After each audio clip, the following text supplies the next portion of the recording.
आज तक दुनिया का मात्र पहला चंद्र है जो उस सड़क पर है जो पिछले 3 दिन के दौरान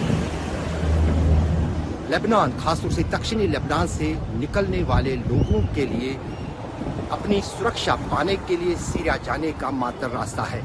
इस रास्ते को बंद करने के लिए इजराइल ने अभी तक 3 कोशिशें की है, लेकिन ये खुला रास्ता न सिर्फ उन लोगों के लिए बना हुआ है जो लेबनान से सीरिया जा रहे हैं, बल्कि साथ ही साथ हिजबुल्लाह के लिए भी ये एक आवाजाही का खुला रास्ता है।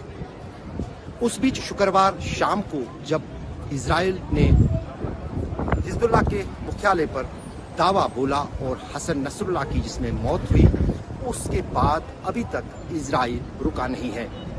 नेतन्याहू की रणनीति में हमास हिजबुल्लाह का क्या हश्र होगा और उसके आगे तक इजराइल अब क्या सोचता है, ये इन 2 नक्शों को ध्यान से देखने पर समझ में आता है। ये दोनों ही नक्शे मिडिल ईस्ट के हैं। पहला नक्शा देखिए, इसमें ईरान, इराक, यमन और सीरिया को काले रंग से दिखाया गया है और इन्हें नाम दिया गया है अभिशाप। दूसरे नक्शे में मिस्र, सूडान, सऊदी अरब, यहाँ तक कि भारत भी है, इसे हरे रंग से दिखाया गया है और इसे नाम दिया गया है आशीर्वाद। दोनों नक्शों में कॉमन यह है कि फिलिस्तीन का कहीं कोई जिक्र नहीं है। हसन नसरल्लाह को मार के इस्राइल ने सबूत दे दिया है, सबसे पुख्ता सबूत, कि उसकी इंटेलिजेंस, मोसाद की और मिलिट्री इंटेलिजेंस इतनी माहिर है कि वो दुश्मन के कमांडरों का हर मूवमेंट, छोटा से छोटा मूवमेंट, कहाँ रह रहा है, कहाँ जा रहा है, कहाँ मीटिंग कर रहा है। उदाहरण के तौर में इस्माइल हानिया को जब तेहरान में मारा, और अभी हसन नसरल्लाह जो टॉप लीडरशिप है और जो उसकी पेजर्स में कितने सीनियर कमांडर्स को घायल किया गया, शामिल ईरानियन एम्बेसडर, तो ये वही कर सकता है जिसकी इंटेलिजेंस नेटवर्क बहुत बढ़िया है और वो पूरा, मैं बोलूंगा, इफेक्टिव इंटेलिजेंस इन्फिल्ट्रेशन हिजबुल्लाह और ईरान के काडर्स के अंदर कर चुके हैं। इन्हीं के काडर्स हैं जो ये खबर दे रहे हैं। जिन देशों को अभिशाप वाले काले नक्शे में दिखाया गया है, इजराइल उन्हें दुश्मन देशों की श्रेणी में रखता है और इस सब के पीछे ईरान को दोषी मानता है। अब सबसे ज्यादा चौंकाने वाले 2 देश इसमें शामिल हैं जो हरे रंग के नक्शे में हैं, मिस्र और सऊदी अरब। हाल ही में अमेरिकन हस्तक्षेप के आधार पर सऊदी अरब और इजराइल के बीच रिश्ते सामान्य की तरफ बढ़े थे, लेकिन हमास के हमले और इजराइल के जवाबी हमले के बाद से स्थिति होल्ड पर है। लेकिन नेतन्याहू के नक्शे में सऊदी अरब का होना भविष्य के लिए संकेत हो सकता है। रही बात मिस्र के आशीर्वाद वाली श्रेणी में होने की, तो हाल ही में दोनों देशों के रिश्ते बेहतर हुए हैं। मिस्र इजरायली गैस आयात करता है। नक्शे में भारत भी है और वो आशीर्वाद वाले हिस्से में दर्शाया गया है। भारत भले ही फिलिस्तीन की अंतर्राष्ट्रीय पहचान का समर्थक रहा हो, लेकिन मोदी सरकार के दौरान भारत और इजराइल के संबंध बहुत गहरे हुए हैं। इजराइल के रुख को देखते हुए ये समझना मुश्किल नहीं कि हालात सामान्य होने में अभी काफी वक्त लग सकता है और अगर सही समाधान नहीं तलाशे गए तो मिडिल ईस्ट में स्थितियां और भी बिगड़ सकती हैं। हिजबुल्लाह के प्रमुख को मारे जाने के लिए किस तरह से इजराइल ने प्लानिंग की और किस तरह से हसन नसरुल्लाह को उसके घर, जो कि अंडरग्राउंड बैंकर में था, वहां पर निशाना बनाया, जानिए इस रिपोर्ट में। फिलिस्तीन इजराइल युद्ध में एक मोर्चा हिजबुल्लाह भी खोले हुआ था। हिजबुल्लाह इजराइल की तरफ लगातार रॉकेट दाग रहा था। इसका नतीजा ये हुआ कि दक्षिण लेबनान से सटे इजरायली बॉर्डर पर रह रहे लाखों इजरायली घर छोड़कर सुरक्षित ठिकानों पर जिंदगी गुजारने लगे। हिजबुल्लाह दक्षिण लेबनान पर पकड़ मजबूत करता जा रहा था। फिर आई 17 सितंबर की तारीख। पेजर जो कि साइज में बहुत छोटा होता है, उसमें भी इस प्रकार की बगिंग की जा सकती है।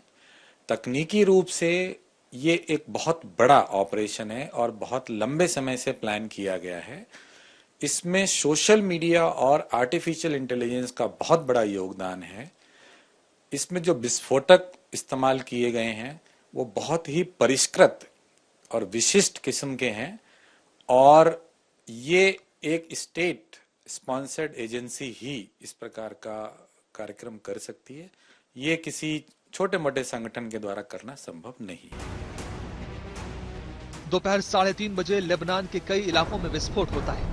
एक साथ 5000 से ज्यादा पेजर फट जाते हैं। पूरे लेबनान में अफरा तफरी मच जाती है। हमले के पीछे इजराइल का नाम गूंजने लगता है। हिजबुल्लाह को कमजोर करने का इजराइल का ये चक्रव्यूह का पहला फेज था। पेजर ब्लास्ट की दहशत खत्म भी नहीं हुई थी कि 18 सितंबर की शाम एक साथ कई इलाकों में वॉकी टॉकी सेट में ब्लास्ट होता है और सैकड़ों हिजबुल्लाह के लोग घायल हो जाते हैं। ये इजराइल के चक्रव्यूह का फेज 2 था।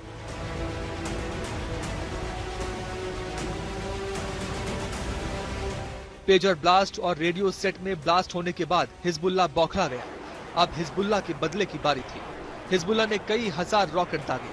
इनमें से 95% को आयरन डोम ने नष्ट कर दिया, लेकिन कुछ मिसाइल तेल अवीव तक पहुंच गए। मौत तो किसी की नहीं हुई, लेकिन कई लोग घायल हो गए। गाड़ियों में आग लग गई। इजराइल ने फेज 3 की शुरुआत की।